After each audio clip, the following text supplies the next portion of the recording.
Welcome to The Explainer. Every once in a while, you find a company whose story tells you something huge about an entire economy. And today, we're diving into one of those stories. It's all about a massive wave of infrastructure spending and what it really takes for a business to ride that wave perfectly. So let's talk about this company, Quality Power Electrical Equipment. Their recent performance brings up a pretty wild question. How on earth do you more than double your revenue in a single year? It sounds almost impossible, but then you see the numbers. And here's the first one. In the first quarter of fiscal year 2026, their revenue didn't just climb, it completely exploded. We are talking about a 142% jump from the year before. Let that sink in.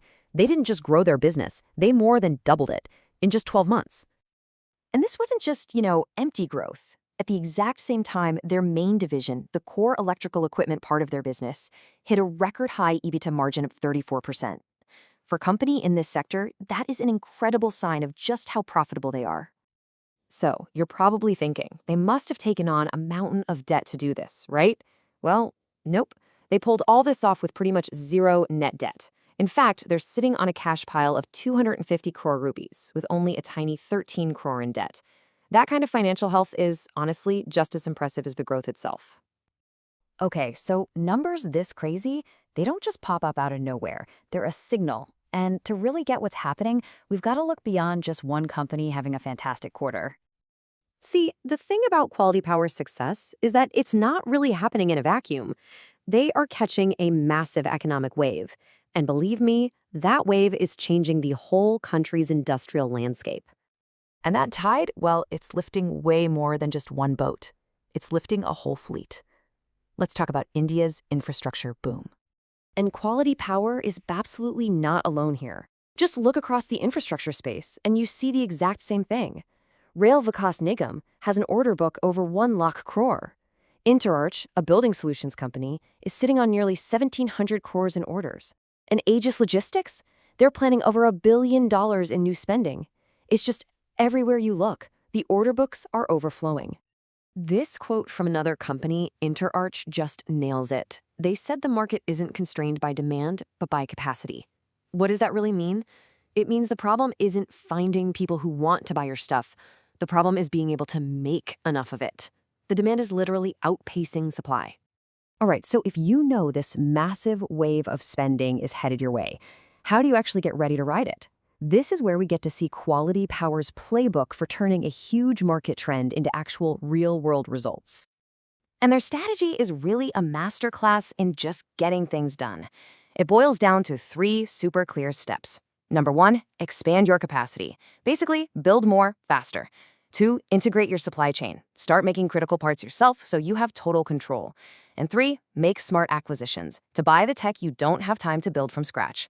It's a simple but really powerful playbook. Build, control, and buy. And does it work? Well, the results are crystal clear. Their order book is packed solid, giving them over a year of guaranteed revenue. They're expecting another 500 crore in new orders just this year. Their main factory is running at a blistering 95% capacity, and they're confidently telling investors they'll hit 700 to 800 crore in revenue for the full year. But here's the twist.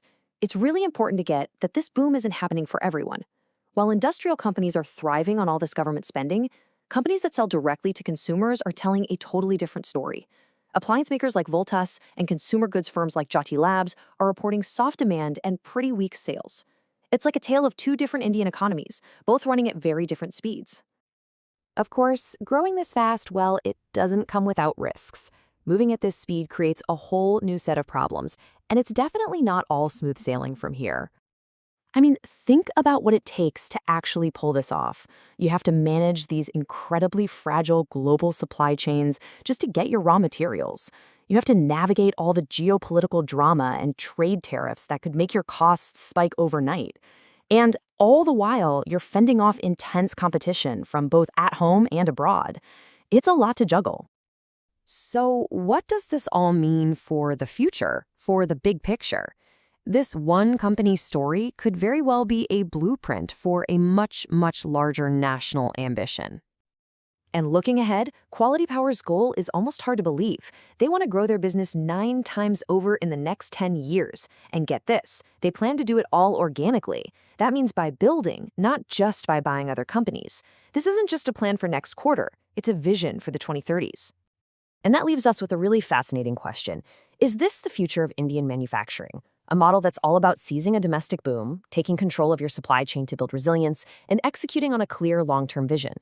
The journey of Quality Power might just be the blueprint we'll all be watching for the next decade.